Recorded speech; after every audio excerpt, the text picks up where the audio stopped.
G'day. How's everyone going? Stozza here. Just wanted to talk about some true DeFi in the Richard Hart sort of ecosystem.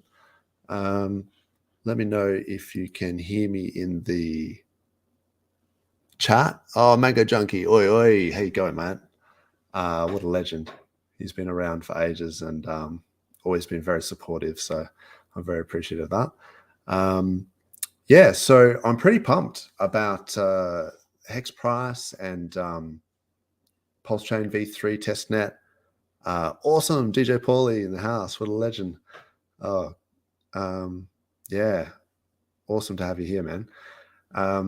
So yeah, pretty excited about Testnet V3 dropping the other day, and interesting to see how that plays out with all the additions that get rolled out in the next near while.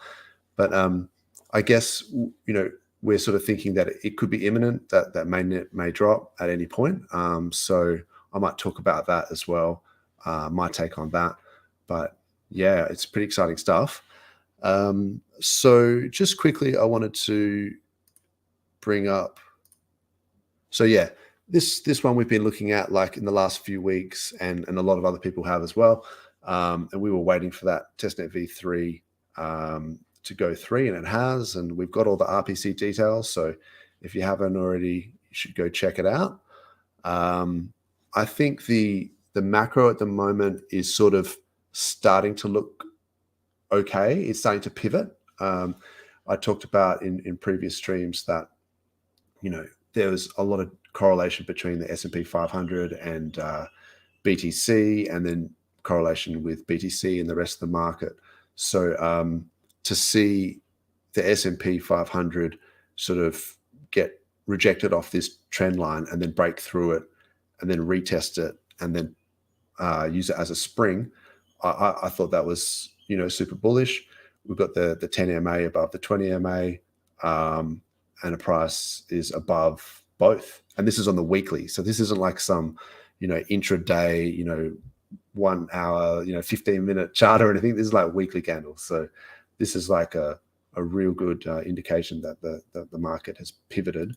And then the same pattern has sort of played out with BTC, again with the breakout, and then Hex, which is what we've seen.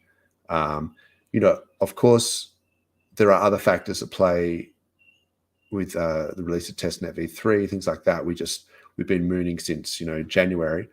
And there's always going to be other network participants that can move the price and all the rest of it.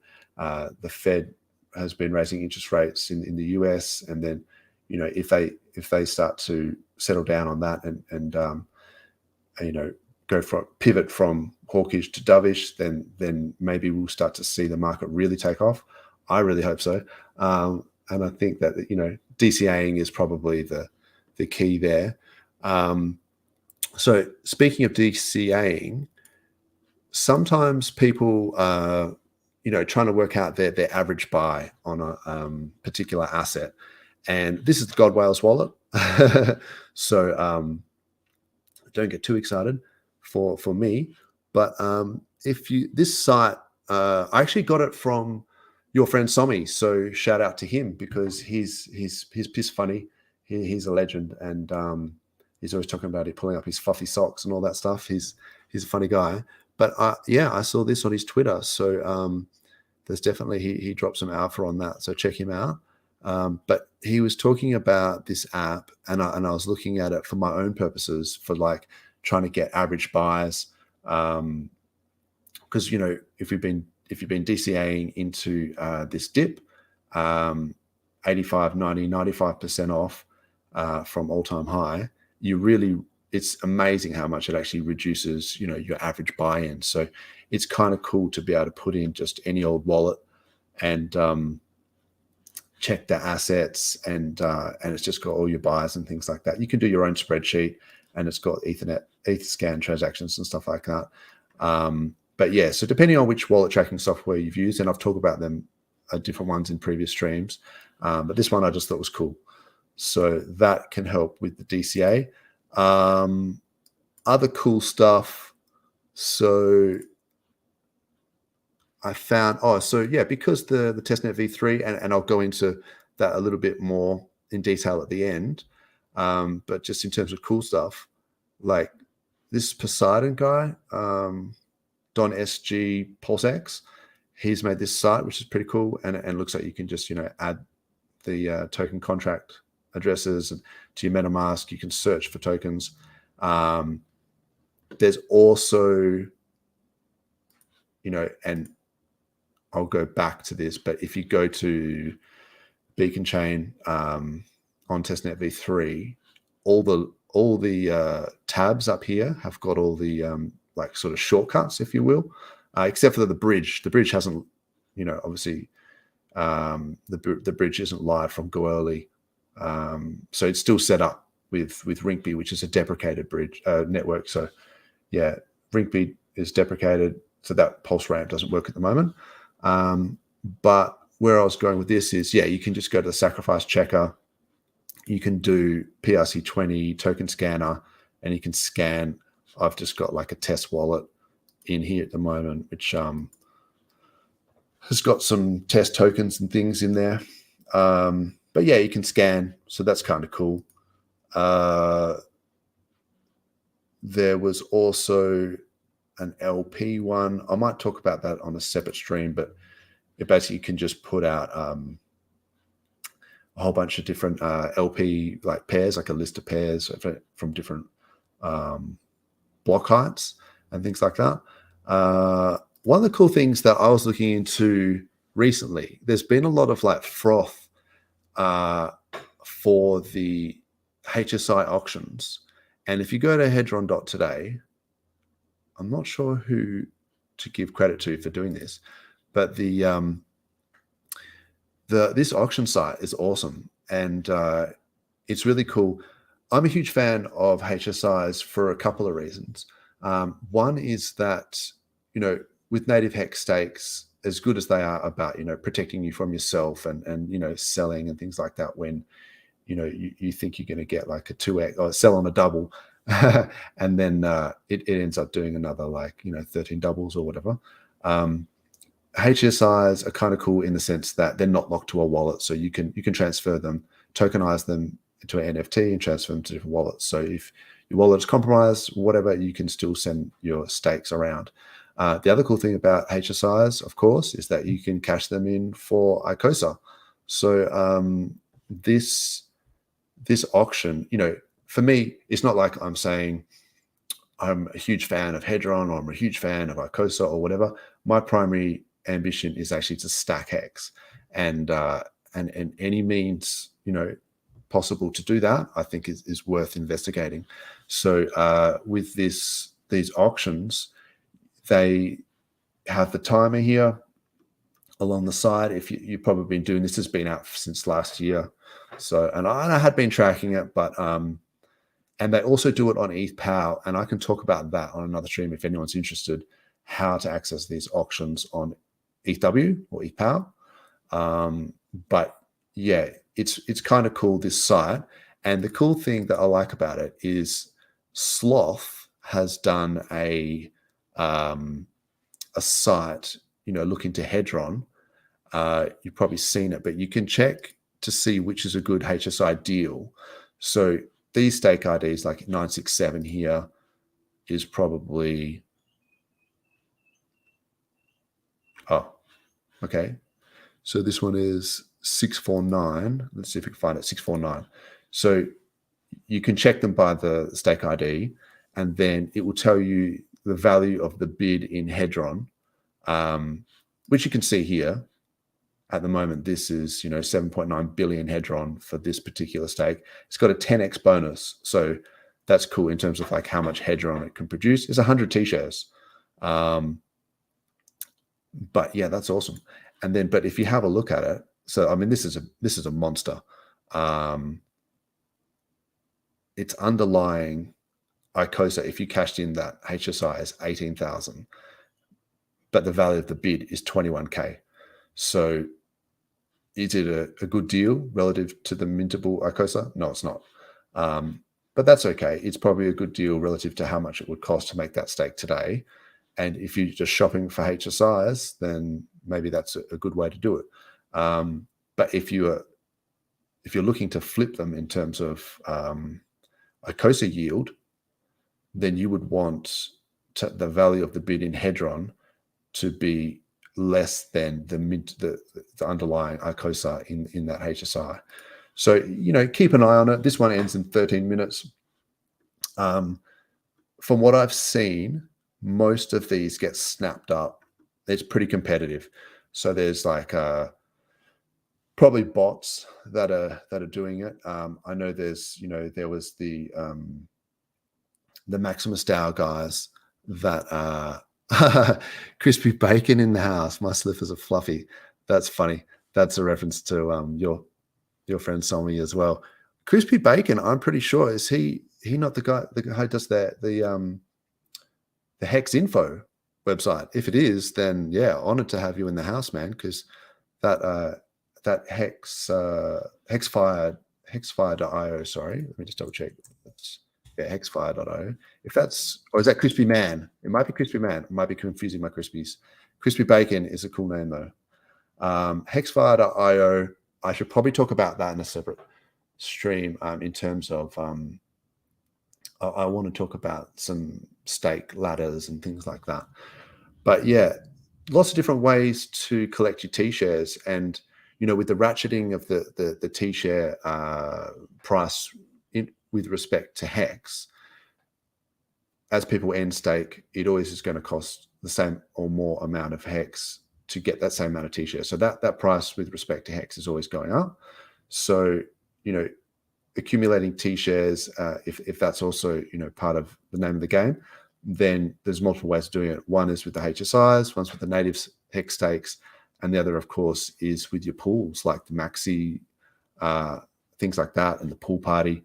And yeah, so I think that's also possibly what's going on with the Maximus DAOs. I think have got some sort of what was it, the water protocol, I think it was, and they, I think, were bidding on HSIs as well. So it's possible that these HSI auctions are sort of being exploited, if you will, by bots. But I have heard of people getting red hot deals and things like that. So maybe just something to keep open, and you can check it out. But full credit to Sloth for doing this site. This is a baller site. It's got cool info in it. So yeah, cool stuff aside. I should probably also mention that, yeah, if you wanted to go to bid on those auctions, I would probably still go to, app.icosa, the proper Synergy, what's the name, Alex's site, the proper one, and do the bids through there. But you can track it through the stake IDs.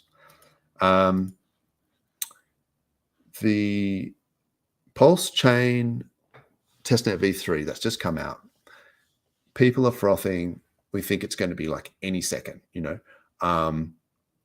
My take on that, and, I'm super keen for when it does come out, is that we have to be aware that the Shanghai update for Ethereum is April 12th, which is like less than 2 weeks away.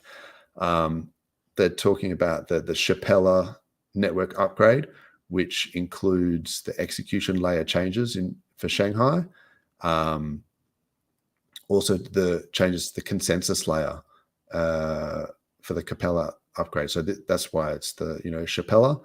And there's all sorts of upgrades to the clients. So the consensus layer clients, Lighthouse, Prism, these are the ones, and Aragon and Geth. These are there's the Pulse equivalents of these that are available through the PulseChain GitLab.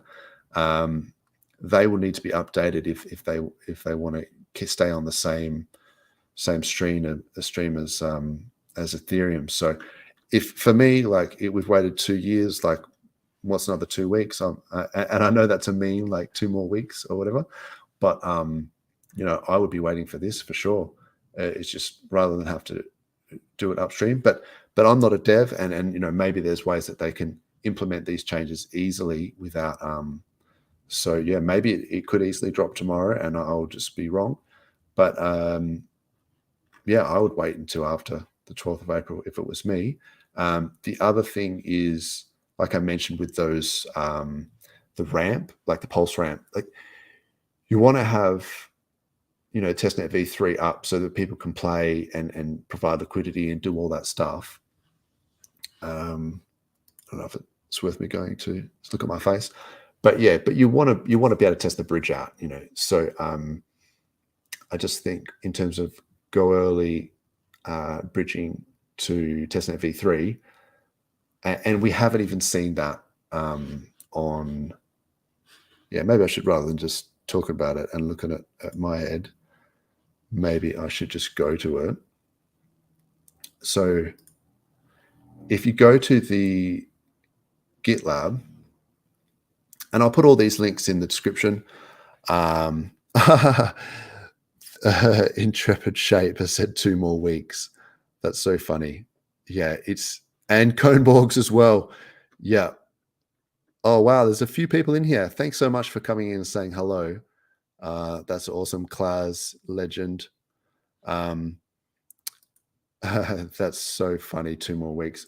Tangent has just taken that meme to the next level, and he said it's going to be exactly 2 more weeks. Like he keeps going, it's like, but he does it like every week, and it's still funny. When you just, it's like, it's not just 2 more weeks, but now it's 2 more weeks. So yeah, he was doing that with Hex Down Under, legend, another Aussie champion. But yeah, he was doing that with the last chance below 5 cents, and he just kept doing it ad nauseum. And I thought it was funny, but yeah, people were kind of going, "You said that last time. You said it was going to be last chance for 5 cents." Until it eventually was the last time below 5 cents, but that was hilarious. So yeah, so the GitLab, check it out if you haven't already. It's hard to know whether to waste people's time talking about some of this stuff, because nearly everyone has got these RPC details and played with the testnet already. And if you haven't, you should. There is some cool stuff, however, about the running a node. And I knew that they would need to have a shit ton of RAM. A lot of the other sites people talked about 4 gig and 8 gig, and I'm going, those are rookie numbers. You've got to pump that up. So, 16 gig plus of RAM. I even heard Alex talking about how he melted a NUC. So I'm a little bit concerned about cooling. So if other people are looking at doing becoming a validator, and you've got 32 million Pulse or hope to acquire it, check this out. It's got all the information about JWT secret. Oh, that's between the execution client and the consensus client. And then, all the stuff. Also, check out Gamma. Like, he actually, not only, people know that he knows his shit and has always been, a pillar of the community from that respect. He is now a PulseChain dev. So, yep, here it is here. Gamma devops.substack.com. I think you can subscribe to his thing. He's got a whole bunch of links, talks about how to configure a validator, installing dependencies, the whole box and dice. So, and definitely he's got heaps and heaps of, many hours of content there. So definitely he's the guy to know. He's even got stuff in the Telegram if you're keen. So yeah, check that out. This is the block explorer. The beacon chain block explorer that I was talking about before. It's got like links and things, like tabs, so you can access. And I do notice that it has, like, if you want to become a validator, it's got all of the it's got all the info in there, and all of the places to download, the Go Pulse client and the Aragon client, and there's heaps of information in there as well. I don't know if I should go through that now, but that's definitely another resource if you haven't checked it out already. Here we go. Intrepid. Be wise, we've let this cook a bit. Yeah, it's hard, isn't it? Because this validator thing's taking ages. My internet is a bit wrecked.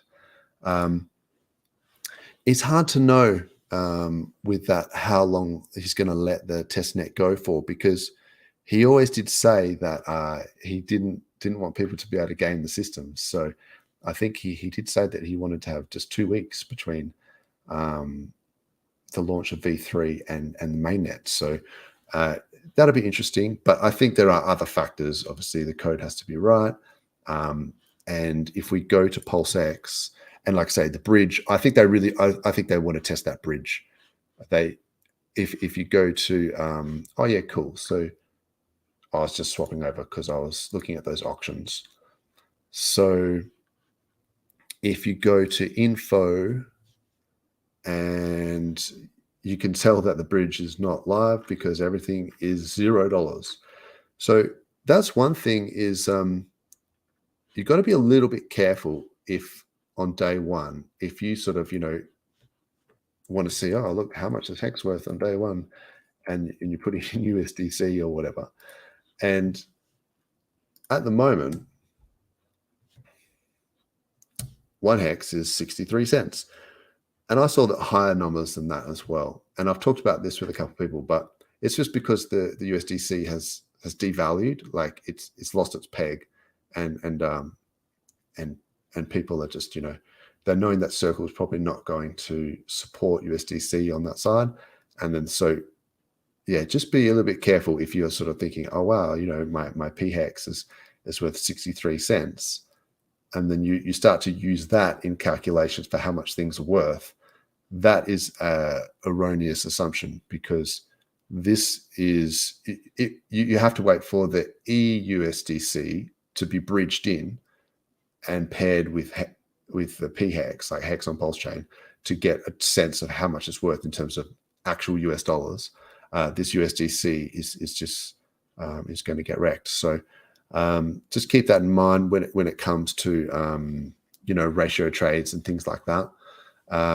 But yeah, the Hex, the info site is also cool if you want to find out contract addresses for things. I think I was looking up the LP token, PLSP. Anyway, whatever it was. So, if you're looking up some token or whatever, and you want to know what its contract address is, oh wow, Hori's not there. Okay, cool. Any token, I guess that's showing up, then you can find it on the block explorer. If you look up the top right hand corner, view on PulseScan, because you want to be able to find these contracts. Costa's in the house, legend. He's a champion. He's always been very supportive. Thank you very much, Costa. If you check out the block scout, and then you can just copy the contract address there. Other ways to get the contract address real quick is like, obviously the contract address for Hex is going to be the same on the Ethereum side and PulseChain side. But like, if you wanted to know for sure about the plsx, you just go to these 3 dots up here, token details, and that's the address there. Another thing I don't always mention, but you probably should check these 3 dots out, go to your connected sites and disconnect from apps that you've connected to. As a matter of course, there are other permission revoking kind of ways to do it, and like revoke.cash or whatever. And I can talk about that maybe another time.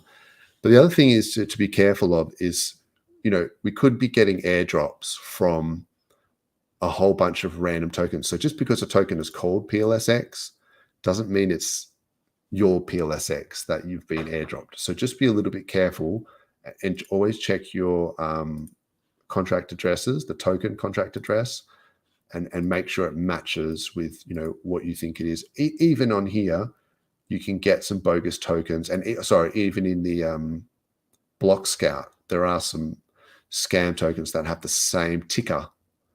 So always check the contract address details, just as a safety. I'm really stoked that when you go to the exchange and you go, you can add to the MetaMask just by clicking on the Fox there. So PulseX is pretty, you know, they've thought about this GUI in terms of like, you want to just be like, yes, that's what I want, and I want to add to it. So yeah, everyone's sort of played with this. We've had a couple of years now, so if you haven't played around with the testnet, then you know you should have. But you can do swaps, you can provide liquidity. You know, once you add liquidity, you've got to also, like, you know, you've got to enable it. Excuse me. You've got to enable it, and then you've got to add the liquidity. And then you get your LP tokens. You can farm them. So if you go to farms, you're basically staking your LP tokens and you're earning ink. And then you can harvest the ink at whatever stage.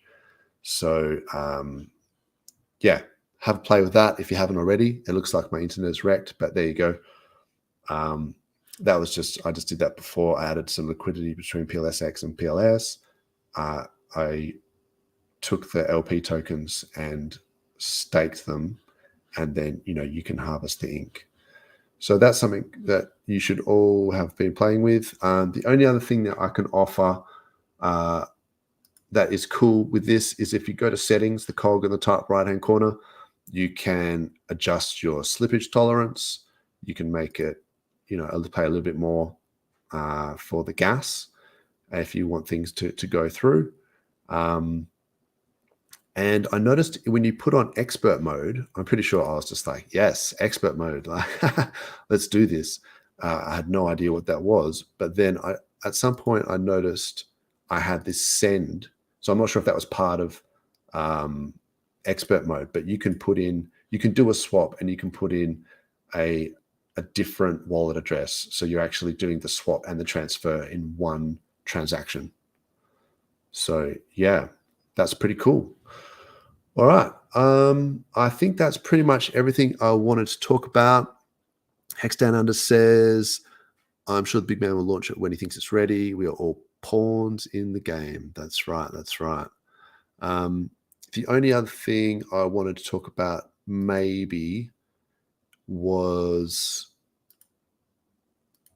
you know, a lot of people are not fans of the ratio trading. Class is keen. And, you know, it's all speculation. So this was a spreadsheet that I did like literally 2 years ago when I was streaming with Tangent for a little bit. Shout out for Tangent as well if you check out his Twitter. But I think those streams got rugged ages back.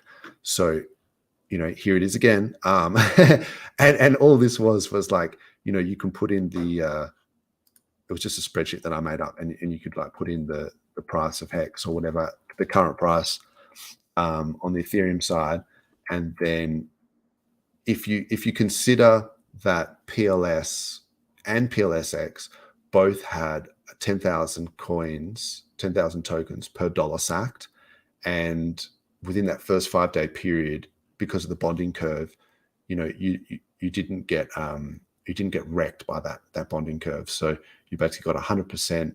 And, you know, and then if you're not taking into account volume multipliers, because there were some whales obviously that got massive volume multipliers. But if we're just talking, you know, pleb wallets, pleb sacks, like standard everyone, and you say that was the minimum, so like a 1-to-1, you know, volume multiplier, then at 10,000, you know, 10,000 tokens per dollar sacked, then you put it, you know, with respect to the current price, you could estimate what that price would be on the other side.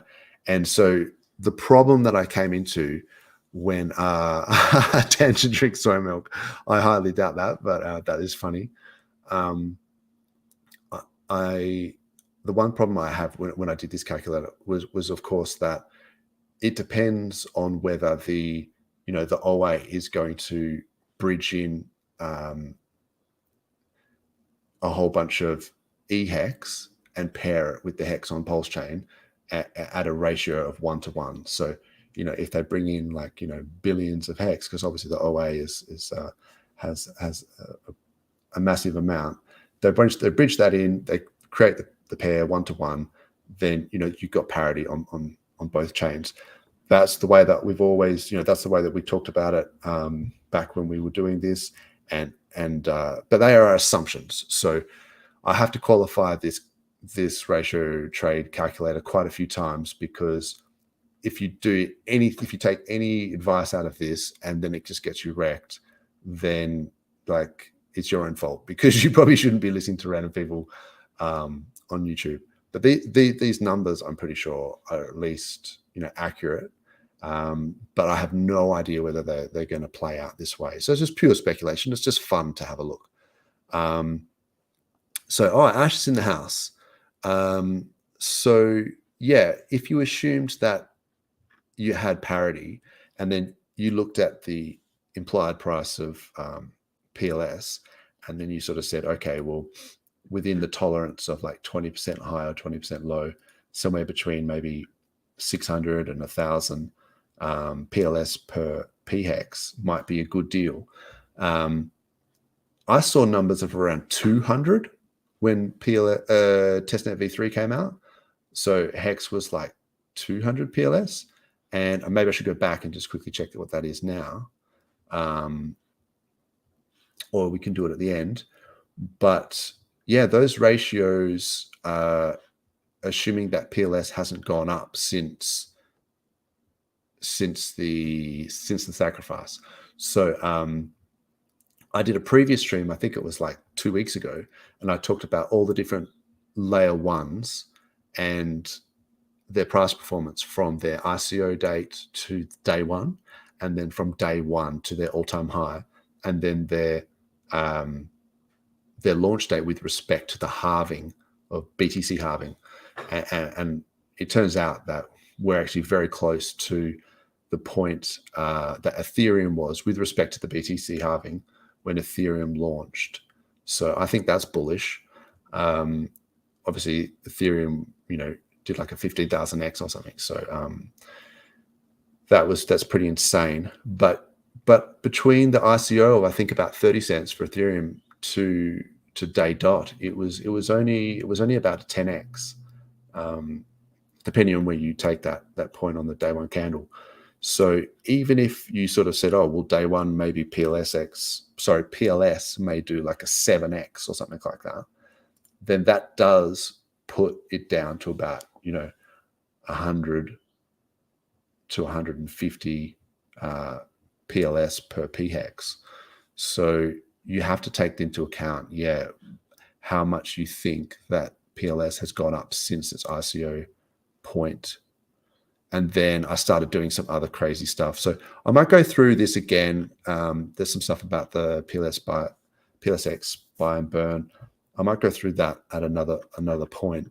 Hexton Under said, what do you think the launch price will be? So obviously I have no idea. But, if I had to take a wild stab in the dark, I'd say, with PLS starting off at that point 0001, which is 10,000, tokens per dollar, 0001 in it. And that, a lot of people got volume multipliers and things like that. So it could be 0014 or something like that. Then you apply like a 7x to it, if you're being, maybe conservative or something like that. Then maybe the launch price could be around that, 0008, 9, even 001. And then if it is around that 001 or whatever, then all of a sudden the hex ratio, because you can't even talk in terms of what will the price be of hex on day one, because it won't have a price. It might say versus USDC that it's 70 cents, but that won't mean anything. Like, it's only a ratio of, like, when you have to compare it to the bridged in EUSDC to give it a value, and the bridges won't be live for a couple of days. So but if you compare it to Pulse, then you might go, oh wow, it's only sort of 50 to 100 PLS per PHEX. So yeah, but it could easily go the other way. People may just value hex more. People may dump the eHex side, and then if they are at parity and they're bonded by the liquidity, that could bring the PHEX price down as well. I think there's also other possibilities. People talking about swapping PLS to PLSX. And so, this was a little calculator I did ages back as well, where I was looking at if you had $5,000 worth of PLSX, and then if you had a 1-to-1 ratio, then yeah, you would have, of your PLS, you wouldn't have any loss. But then at, say, even a 2x, you're only getting half as much PLS. And then so your loss is 2,500. So you would have to hope that PLS outperforms PLSX by a 2x minimum to recoup those losses. So people talking about, ratios of whatever 6-to-1 and stuff like that, like, they're just crazy. And you don't know whether, because the OA sacked for PLS and PLSX as well, so it's going to get a shit ton of each of those. So it could easily bond the liquidity between PLS, PLSX at whatever ratio it wants, and also between PLS and Hex on PulseChain. So it could easily set that ratio as well. But assuming it did a 1-to-1 ratio, and you had been working under the premise that a 4-to-1 was a good deal, well, then you just got wrecked. So doing the whole ratio trade thing is probably a bad idea. But sometimes it's good to do these calculations in theory, so then it sort of encourages you not to do it. And then there's always going to be people that are going to kind of go, okay, well, if someone thinks that 4-to-1 is a good deal from PLS to PLSX, I'm going to sell some of my PLS and accumulate a shit ton of PLSX. So yeah, it's kind of, horses for courses, I guess. And yeah, it looks like people are kind of agreeing with me here. So swapping seems silly. Buy both. Buy dips. I mean, that's the thing. You can maybe, I think Rags did a really interesting tweet where he said, you can take 50% of your dry powder and ape in on day one, and then use the rest to buy dips or whatever, like whatever your strategy is. But definitely buying dips should be part of it. So yeah, it looks like a lot of people here, Costa, saying, yeah, buy wherever is cheap. That's the other thing. Yeah, if you see one of the assets going down with the other, then you might think, okay, well, that's actually a good buy. Hex Down Under saying, send me one Pulse, I'll send you 2 back. I've heard that one before. Oh, the time pays me thing is cool. Yeah, the only thing I didn't like about that tweet with Rags was that I can probably stop this now, was that he was saying if you hold ETH at the fork, then you'll be able to bridge in your ETH. ETH is going to get diluted by 1.2 million X. So you'll literally get 1 Pulse for every ETH. So that's probably like the worst asset to hold at the fork. You might want to just put it in anything else. Like, it almost doesn't matter. Like, obviously I would say put it in Hex, because Hex is going to be, supported possibly on the other side. But if you think that people are going to dump it and the price is going to get wrecked or whatever, then put it in like SHIB or some other random token, And then at least then you can, after you get your copies, you can put it into ETH and bridge in the ETH. So you bridge in the ETH, or put it into USDC or DAI and bridge in your eDAI. But at the time of the fork, if you had a choice, I'd pretty much do anything but ETH. But yeah, but definitely bridging in ETH will be a good one in terms of it'll have a good, purchasing power, and also eDAI and eUSDC bridged in will have good purchasing power. So yeah. Anyway, I think that's pretty much it. Ship for the win. Yeah, I mean, or some random like metaverse token or gaming token. I mean, who knows what you'd have to kind of see which communities are like frothing for PulseChain as well. You'd have to see what kind of contracts or what kind of platforms are getting wrecked by gas fees and are frothing for a chain that is fast and has cheap fees, because they might actually bring the adoption. Or just put it in Hex and then, get your double and just sit on it for a few years and then buy a chateau in Florence or whatever.